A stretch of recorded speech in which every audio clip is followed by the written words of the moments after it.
Anas bin Malik berkata, pada waktu itu Abu Bakar As-Siddiq radhiyallahu ta'ala anhu menyolati kami di hari sakitnya Nabi Muhammad sallallahu alaihi wasallam. Kalau Rasulullah sakit masih mampu beliau ke masjid, beliau akan ke masjid. Sampai-sampai beliau pernah dipapah oleh dua sahabat Rasul untuk sholat ke masjid. Tapi memang semenjak hari Kamis tersebut Rasulullah tidak mampu lagi untuk berangkat ke masjid, sehingga beliau memerintahkan Abu Bakar As-Siddiq untuk menyolati manusia. Kemudian pada hari Senin, subuh Senin, para sahabat Rasulullah sallallahu alaihi wasallam mereka berdiri dalam satu shaf, diimami oleh Abu Bakar As-Siddiq. Kemudian tiba-tiba mereka dikagetkan. Nabi sallallahu alaihi wasallam membuka tirai rumah beliau. Kemudian Rasulullah sallallahu alaihi wasallam melihat kami, dan dalam keadaan beliau berdiri, dan kami melihat wajah Rasulullah sallallahu alaihi wasallam sangat bercahaya. Wajah seorang laki-laki yang sangat tampan, seakan-akan bulan purnama wajah Nabi Muhammad sallallahu alaihi wasallam pada waktu itu. Thumma tabassam wa yadhaq. Kemudian Rasulullah sallallahu alaihi wasallam melemparkan senyuman kepada kami dan beliau tertawa. Dan nampak sekali wajah bahagia Nabi Muhammad sallallahu alaihi wasallam ketika kami salat di belakang Abu Bakar As-Siddiq radhiyallahu taala anhu. Sampai-sampai kami terfitnah. Saking bahagianya kami melihat Rasulullah sallallahu alaihi wasallam tersenyum kepada kami. Sudah sekian hari kami tidak melihat wajah kekasih kami. Sudah sekian hari kami tidak melihat Rasulullah sallallahu alaihi wasallam tersenyum. Di subuh kali ini merupakan hari yang sangat bahagia kepada kami, kata Anas. Sampai-sampai kata Anas bin Malik radhiyallahu taala anhu, kami hendak membatalkan salat kami, ingin memeluk Nabi Muhammad sallallahu alaihi wasallam, ingin berbicara kepada beliau karena saking rindunya kami dengan Nabi Muhammad sallallahu alaihi wasallam.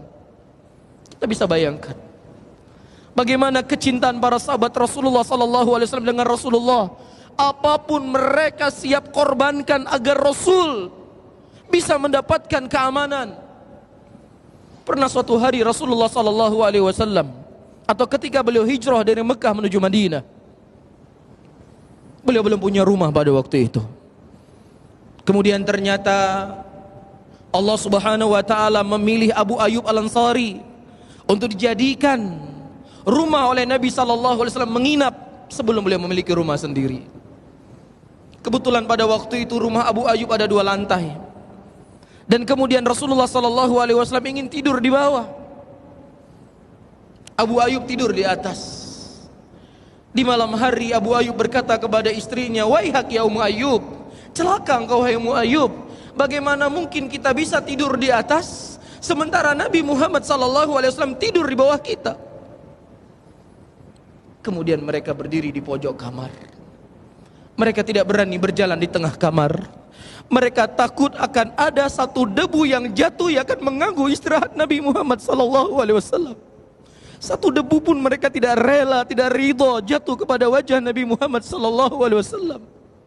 Karena kecintaan mereka kepada Rasul itu sangat suci. Tidak ada manusia yang paling mereka cintai di muka bumi ini lebih dari cinta mereka kepada Nabi Muhammad sallallahu alaihi wasallam. Ketika Rasulullah sallallahu alaihi wasallam dikejar oleh musyrikin Quraisy, lari beliau dari Mekah menuju Madinah, ditemani oleh Abu Bakar As-Siddiq radhiyallahu taala anhu. Di tengah perjalanan Abu Bakar As-Siddiq tidak pernah tenang beliau berjalan. Terkadang beliau berjalan ke kiri, terkadang ke depan, terkadang ke belakang. Sampai-sampai Nabi berkata, "Ya Abu Bakrin, kenapa engkau tidak berjalan tenang denganku?" Apa jawaban Abu Bakar As-Siddiq radhiyallahu taala anhu? "Ya Rasulullah, aku takut ada orang-orang yang akan membuat jelek kepadamu ya Rasul. Aku takut ya Rasulullah ada orang akan memanahmu ya Rasulullah. Biarkan diriku yang kena ya Rasulullah. Yang penting kau selamat." Begitu cinta mereka kepada Nabi Muhammad sallallahu alaihi wasallam. Wajar dan sangat wajar saudara-saudaraku muslimin, ketika mereka sholat sudah sekian hari mereka tidak melihat Nabi Muhammad. Mereka sangat rindu dengan Rasulullah. Mereka ingin memeluk Nabi Muhammad sallallahu alaihi wasallam.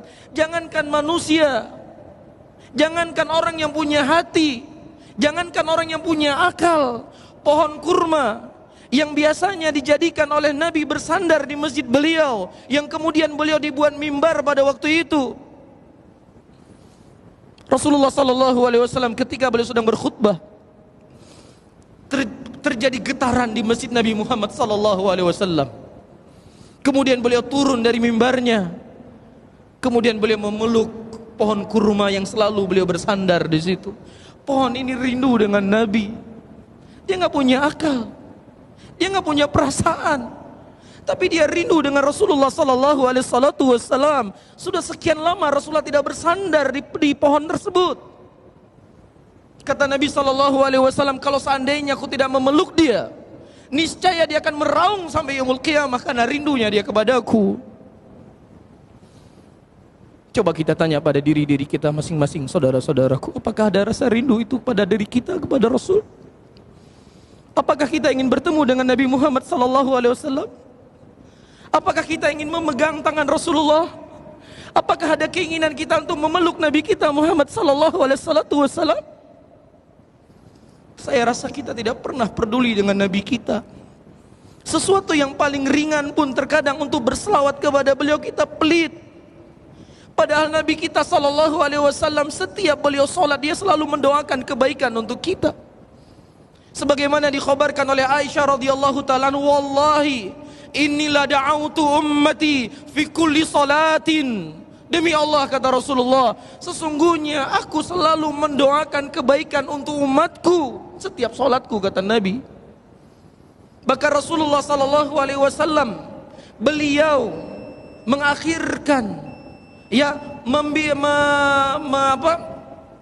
doa yang dimiliki oleh setiap nabi, setiap rasul, yang itu pasti akan dikabulkan oleh Allah, beliau akhirkan untuk kita di yaumul qiyamah.